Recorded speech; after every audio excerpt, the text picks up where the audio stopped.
Is this really it? Is this Ember Mist? Two tanned men with leather armor and carved wooden staves inlaid with rough crystals stand guard. Their staves are crossed, and the light seems to shimmer as it catches the negative space between the staves. Is that some kind of magic? Please state your business. As students from the Mage Academy, we seek an audience with Elder Isim. They look us over and I shift uncomfortably under their gaze. Their blank eyes seem to burrow deep into my soul. I mean, Ember Mist was the hidden city, right? Or did Ember Mist, like, lead us to a dude who was looking for the hidden city? I don't remember. It's been weeks. But it seemed like they were talking about Ember Mist as the... oh, whatever. They close their eyes and the red crystals inlaid in their staves glow. The translucent glimmers increase. After a few minutes, they reopen their eyes and remain silent. I glance at Liana, who looks back at me. I whisper, "Are they going to let us in?" She shakes her head uncertainly. Zach crosses his arms, but otherwise doesn't seem bothered by the situation. Amelia stands confidently and waits patiently. I guess things are going according to her plan? Just when I can no longer bear the silence, a figure steps out from behind the gates. He's an old squirrely man with a set of glasses which slip down his hooked nose. He wears a faded and wrinkled open robe. Where's the punctuation? Elder Isim. I guess it got lost. I don't know. Yes? Who is it? I am Amelia Stahl from the Mage Academy, and these are my associates. The Mage Academy, you say? She did say that, yes. He adjusts the glasses on his nose and peers at Amelia. Yes. Yes. One by one, he peers at the rest of us. He barely glances at Zach, but looks at Liana with interest when he recognizes her guild emblem. Finally, his gaze lingers on me, almost as if he's trying to place me but can't. Well, come on in then. No point in standing around. Fair enough. The guards break away as he beckons us in and the translucent shimmers disappear. After we pass through the gates, I look back right before the gates close and see the guards resume their original position. Ember Mist couldn't have been a lost city, because there are totally people here and everyone's just chill and accepting it. So I must have been completely misremembering something. Elder Isim, I think that's how she was saying it, shuffles along the dirt path and leads us through the quaint village. The villagers tend to wear plain, loose-fitting tunics. Aside from the guards, most people don't carry weapons, although many of them do wear simple bracelets embedded with crystals. We soon arrive at a strangely architecturally stable clay hut. As we enter, I covertly touch the walls. It reminds me of unglazed ceramic tiles. We settle down on wide cushions on the floor. How were you able to find this place? Oh shoot, is this the hidden city?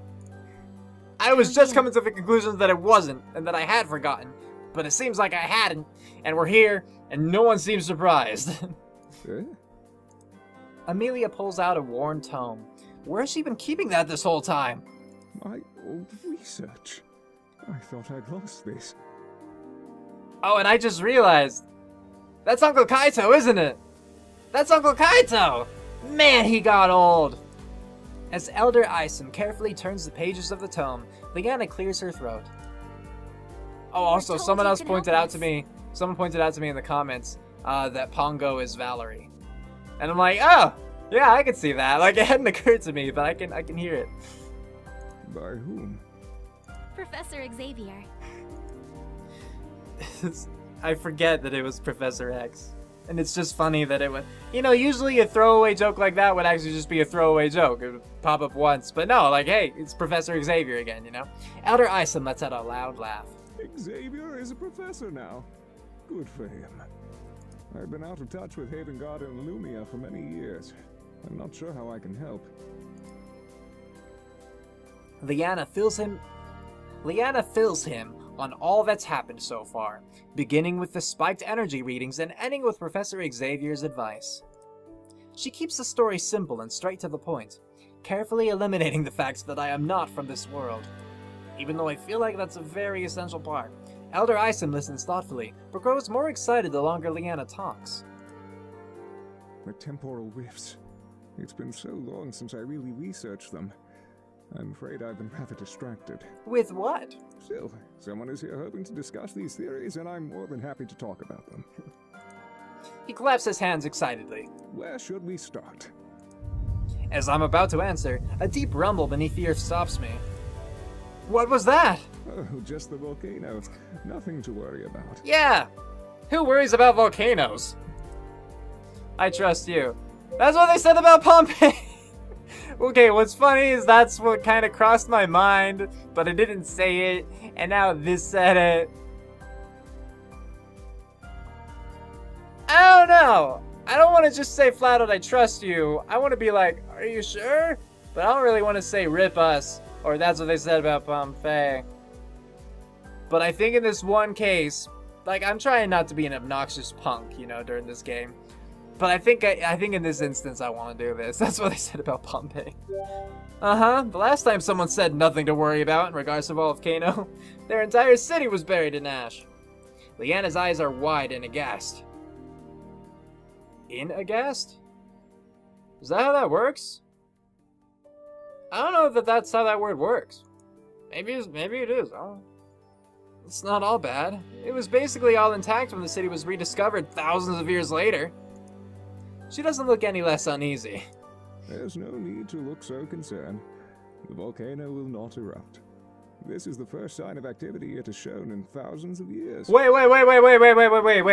that's a bad sign. That's a bad sign. That means that there's like a lot of pressure built up, Elder Isom. Do you not know how volcanoes work? I'm pretty sure that's how volcanoes work. Like volcanoes and earthquakes, a lot of pressure built up if this is the only activity in thousands of years. Also, if this were the only activity in thousands of years, I would think that that rumble would be kind of alarming. If that kind of rumble happened every day, I'd be like, oh, it's just a volcano, stomach grumbling, you know how it is. No, but if that's the only activity shown in thousands of years, like, I think you'd bloody freak out. Also, how do you know? How old are you? I don't know. Isn't that concerning? Perhaps if it were any other volcano, but this particular volcano is in the domain of the fire elemental who protects us all. Yeah, but what if the fire elemental's having a bad day, huh? Did you think about that? This fire elemental of which you speak, are you referencing the ancients? Precisely. Zach crosses his arms. The ancients are only a story. Who are the ancients? They are the elements of Asaria. The magic which we have learned to manipulate are the gifts left behind from the ancients. Mm-hmm. That's how the legend goes. You are mistaken. They are not a legend. Leanna looks uncertain while Zach scowls. You still believe in those stories? I believe in the research, and Elder Isom has accumulated plenty of it. Isom, sorry, I was saying like Isom this whole time. It's Isom, my bad. Then where have the elementals been all this time? You ever have those times where water just tastes like really good? Like there's nothing different about it, but you just like really enjoy water? That was nice. I enjoyed that drink. We all return our focus to the Elder. I suppose I do have a few theories on that as well. But the elements are a lot trickier than temporal rifts. How are the elements trickier than time travel? The story of the ancients is so old it predates our understanding of crystals and spheres.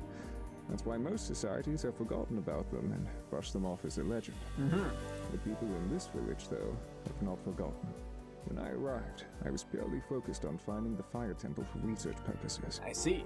But the longer I stayed, the more my focus strayed from the temporal rifts to the ancients themselves.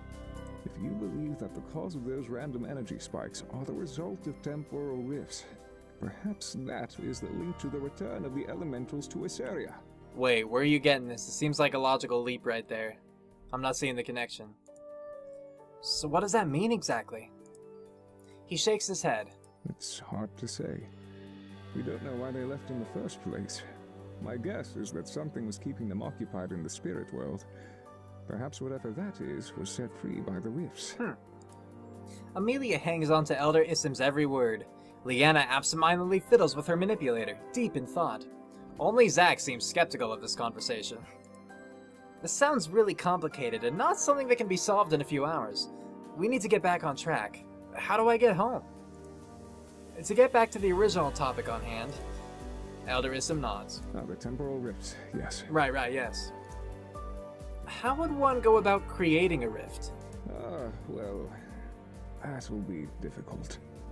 You'll need an incredible amount of energy, more than any one human can create. The only places with that much concentration of energy is in the temples of the elementals. I see. You said that there was one in the village. Yes, the fire temple is here in Ember Mist. Great! My body grows warm as hope floods through my veins. This is good, I finally have a way home! To be more precise, it's on the outskirts of the village, built on the side of the volcano, but it's not a far walk. Then that's where we need to go. Leanna pushes herself to her feet, and the rest of us do the same. As Elder Ism rises, his face falls. Leaving so soon? I was hoping we'd have a longer chance to chat. I have so many questions about Illumia and the Academy. As you can imagine, one does not get a lot of news of the outside world here. I imagine it, yes. Perhaps upon our return. Yes, of course. Well, you best be on your way then. Elder Ism, it was truly an honor to meet you. Aw dang, Amelia flirting hardcore with the Elder here. Amelia's cheeks flush as Elder Ism grins. She must really respect him. In that moment, I realize just how small and dainty she looks. I sometimes forget how young she is compared to the rest of us. We all say our goodbyes and then exit the hut. Once outside, we scan the horizon, trying to orient ourselves towards the volcano. Excuse me. Hello. I whirl around and come face to face with a woman wearing just enough fabric to cover her essentials and nothing more. I feel like I'm about to be like pickpocketed or something here. Her long brown hair is tied up in a ponytail, which falls down her neck and frames her very ample chest. Kind of like on one side, and over half her chest instead of like framing it, but you know, pretty much the same. Don't look at her boobs. The plot thickens. Who are you? I mean, wait, so if I pick who are you, does that mean I do look at her boobs? If I pick don't look at her boobs, does that mean I say, don't look at her boobs, don't look at her boobs, don't look at her boobs? Or, you know, so I'm just gonna ask who she is. Before I have a chance to speak, Zach asks the question on everyone's mind. Who are you? Okay, stop it! You stopped it right there, boobs! Do you see how many times they bounced? That was like 5 times, at least 4. I'm pretty sure I counted 4. Zach steps in front of Amelia, who frowns and steps away. I guess he's taking this bodyguarding business really seriously. As he should. We're paying him. Also, hopefully we're kind of friends at this point. Leanna holds herself stiffly, ready to move if necessary. The woman salutes. Car Noir, treasure hunter extraordinaire. No, keep winking. That's fine. Just keep doing that. That was weird. Zach narrows his eyes. What do you want with us? Well, I couldn't help but overhear that you're interested in the fire temple. Yeah, we are. That's true. How did you hear us when we were inside? She taps her nose knowingly. I have very sensitive hearing. Then why didn't you tap your ear? I fail to understand how our interests are of relevance to you. I was just getting to that. Oh, sorry for interrupting, Kara. You see, I've come to offer an extension of friendship. Aw, we like friends. Both Leanna and Zach raise an eyebrow. Or at least an extension of mutual benefit. I like friends with benefits. Okay. It's true that the villagers maintain the fire temple, but from what I've discovered, they are unaware of the temple's secret passage. There's a secret passage, you say. Go on. If you're interested in the energy of the temple, I can guarantee that's where you'll find it. If the villagers don't know about the secret passage, how did you find it? It's all a part of the treasure hunting gig. You have to be looking for it to find it. Kara winks and gives us a thumbs up. The best part is that I've already disarmed or made a note of most of the traps in there. That is quite handy. There are traps in this temple? The temples are a sanctuary for the elementals, but any place that is easily accessible is sure to attract all types. There are measures set in place to protect the spirit from those who wish to harm it. Yeah. Like I said, I've disarmed most of the traps, but not all. There is one magical barrier at the end of the tunnel which I've not yet been able to pass. I don't have magic, but you do. I wonder how common it is for people not to have magic in this world. Did they ever discuss that? I don't know. She gestures to Leanna and Amelia. If you can magic that barrier away, then that's at least one step closer to finding your energy. Zack crosses his arms and glares at Kara. How does that benefit you? Because she can also get through the magic barrier at that point. She grins. All I'm interested in are the artifacts and relics. From the sounds of it, you guys are more interested in something else, hence mutually beneficial. But I feel like Amelia and Leanna wouldn't be down for that because that's sort of desecrating a temple, isn't it? So, what do you think? I look at the rest of my group. Wordlessly, we huddle closer together and whisper. Don't trust her, don't read the join, doesn't matter.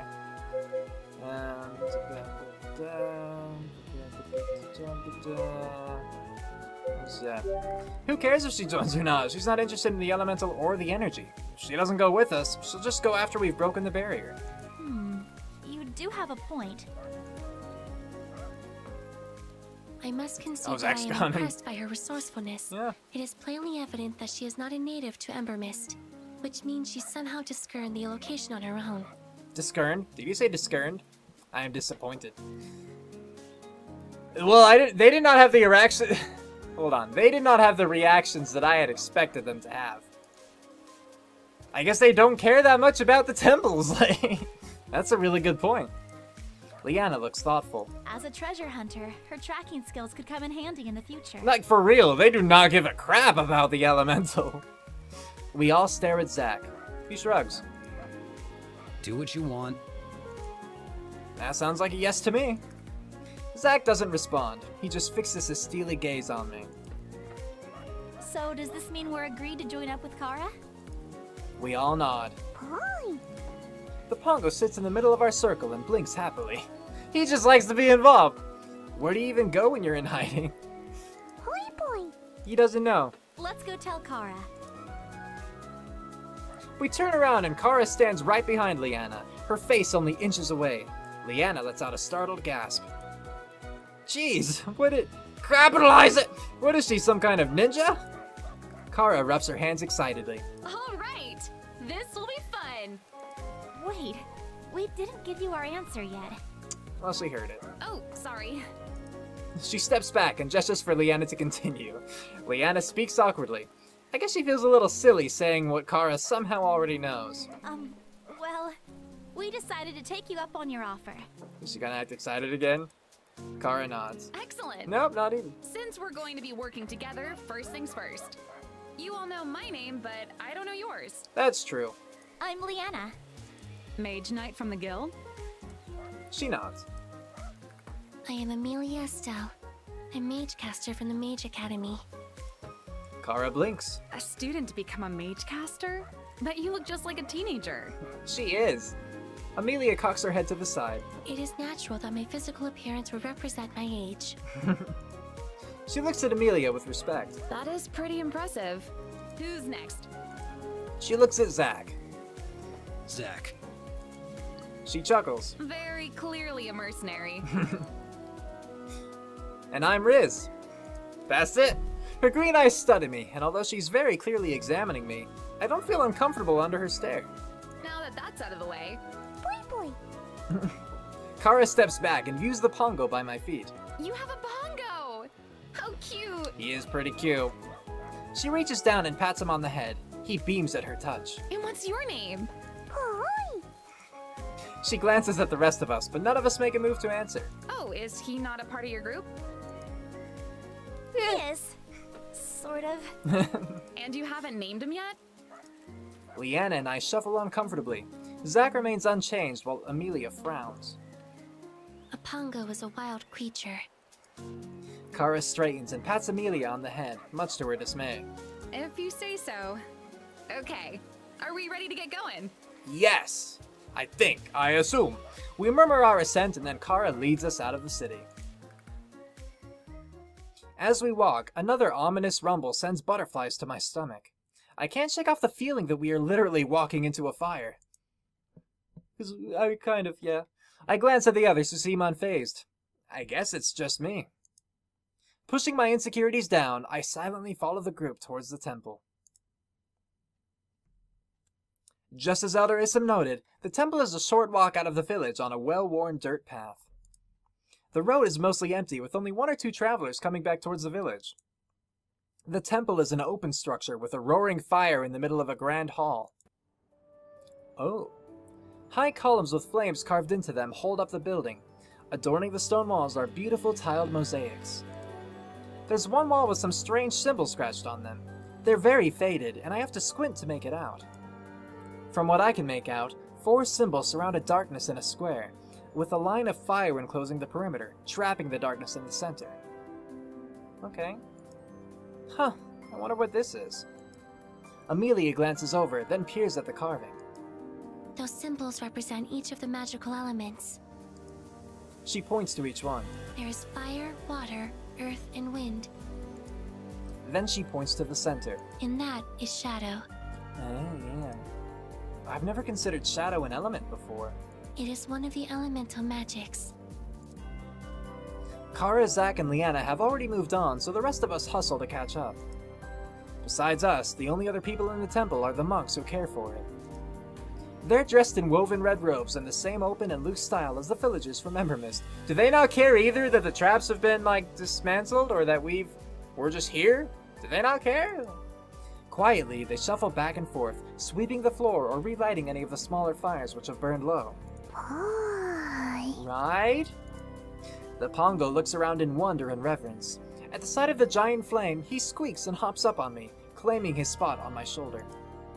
Kara bows briefly before the large flame, then leads us to the back of the chamber and stops in front of an empty wall. We're here. Zack sighs. Secret passage? Maybe we made a mistake. Yeah. Kara might be a little out there, but I don't get the impression that she's stupid. There must be more to the wall than first meets the eye. Is there a mechanism hidden somewhere which triggers a doorway? Kara's eyes glitter. Bingo! Again, whenever the game freezes, I'm just waiting for everything to spring into motion. With her gaze fixed on us, Kara pushes on a brick and a segment of the wall pushes in and swings open. She waves at the opening with a flourish. Ta-da! How did you know which brick to push in? Because she's done it before. It usually depends, but in this case, there's one brick that sticks out slightly more than the others. If you aren't looking for it, you won't see it. Gotcha. She heads through the opening and pushes the wall closed behind us. Then she leads us down a winding stone stairway which ends at the beginning of a narrow passage. We file in behind her as she carefully picks her way down the hall. It's a very plain stone hallway, with wall sconces lighting the way. I look down at my feet and notice a brick with an X marked on it. I should probably avoid it. I have a feeling this X didn't make its way onto the stone by itself. I better not touch it. Gingerly, I step around the brick. A few feet away, I spot another X. Is anyone else seeing these random X's? Kara glances back. I should hope so. I left those there so as not to set off the same traps again. Right, see, that's what I assumed. Makes sense. We resume walking. Also, did she light all these wall sconces? Or if not, then who did? I'm curious. The deeper we travel, the more X's I notice. Wow, there are a lot of traps in here. Zack pauses in front of a corridor where the walls are covered in X's. Why are there so many X's on this wall? Kara looks down the same passageway.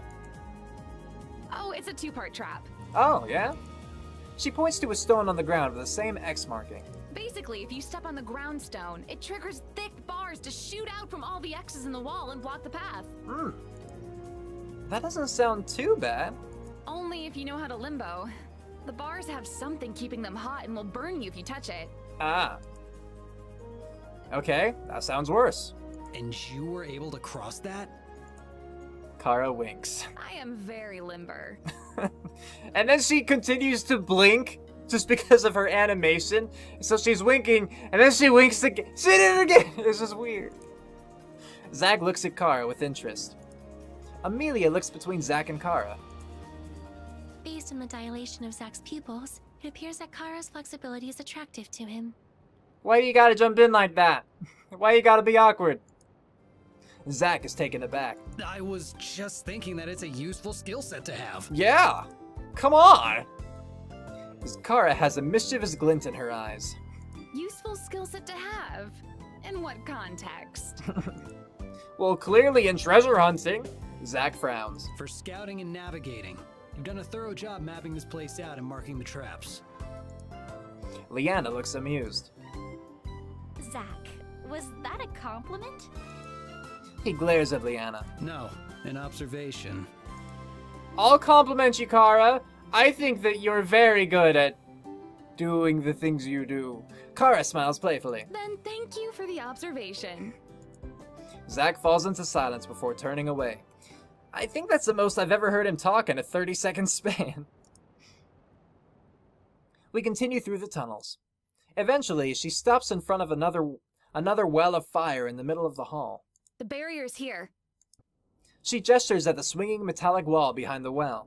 The way that it glitters as it wisps and curls almost looks like a fire. Leanna and Amelia step closer and inch their hands in front of them before gingerly touching the barrier. It's surprisingly solid for something that looks so gaseous. Maybe there's some wind magic interwoven with whatever other magic is here. I would assume fire. The Pongo hops forward with stars in his eyes. Hi. He dashes straight for the barrier. Oh no! Pongo, wait! I stretch out my arm and race after him. Do I actually get to save him? Pongo, no! Instead of running into a wall, the Pongo passes straight through and out of sight. Oh. Why, cool world? How did he go through? Stay calm. I guess this one. I mean, I wasn't calm already, so stay calm isn't an option, but I'm not going to jump to conclusions either, so how did he go through? How is he able to get through if none of us can? Kara gapes wide-eyed at the barrier. I have no idea. No, Pongo! You were just smiling right before then. Leanna looks equally shocked, but for a completely different reason. We have to find a way to save him. Who knows what could have happened to him when he went through? She presses up against the barrier and calls out again. Pongo? I can hear him! A blue head pops out of the barrier. What? He hops the rest of the way out. Leanna scoops him up in a hug. Pongo, you're back safe. Can he just eat the barrier? After a second, the Pongo wiggles out of her arms and rushes back over to me. Leanna pouts, then refocuses on the barrier.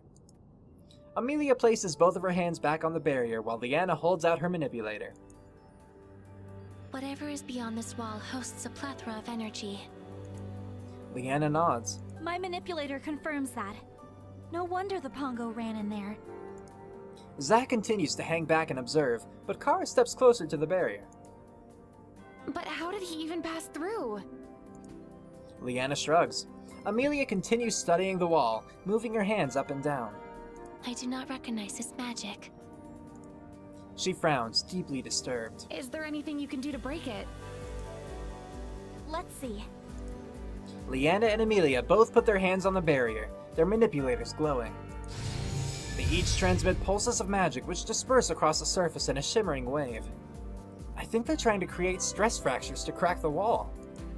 After a few tries, Leanna sighs in frustration, then steps back. Amelia, stand back. She wordlessly obeys. Leanna gathers energy at her gauntlet, then strikes the barrier with an empowered strike. Suddenly, golden lettering forms on the barrier. Absolve your world to enter mine. What does that mean? No one answers. Amelia steps forward and focuses on the well of flickering flame. If I am interpreting this message correctly, we must part with our most precious possession, our world, and throw it in the fire. I gotta get rid of my phone?! Leanna nods thoughtfully. Kind of like we're freeing ourselves. Crap, man! This game has all sorts of messages. Kara's face drains of color and she clutches at her pack. Are you sure? Yes. We stand around awkwardly until Leanna clears her throat. If that's what we need to do, then it seems easy enough. I'll go first. All I have to do is give up my most prized possession? Easy enough. Let's do this.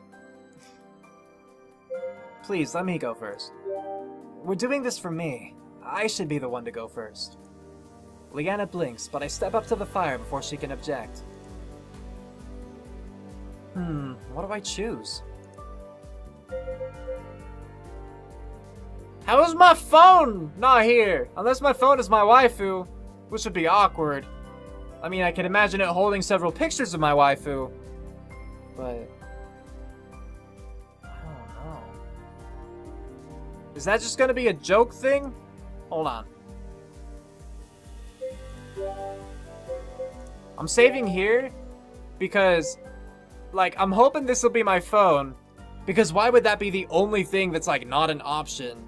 But if it's just gonna be a joke thing where I, like, shove one of the girls in instead, then I'll reload, kind of, you know what I mean? Yeah.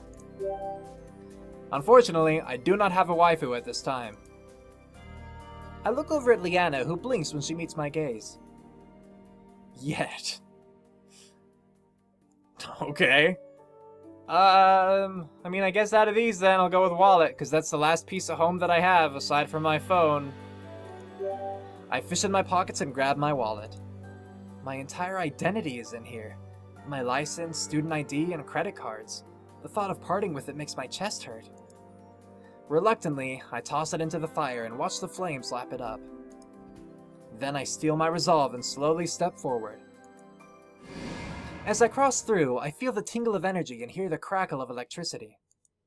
There's a bright light blinding my vision, and I have a flashback of my crossing to Terra. My foot lands on solid ground. I pass through the barrier unharmed! Exclamation point. I didn't realize it was going to be an exciting thing. Cue outro, go!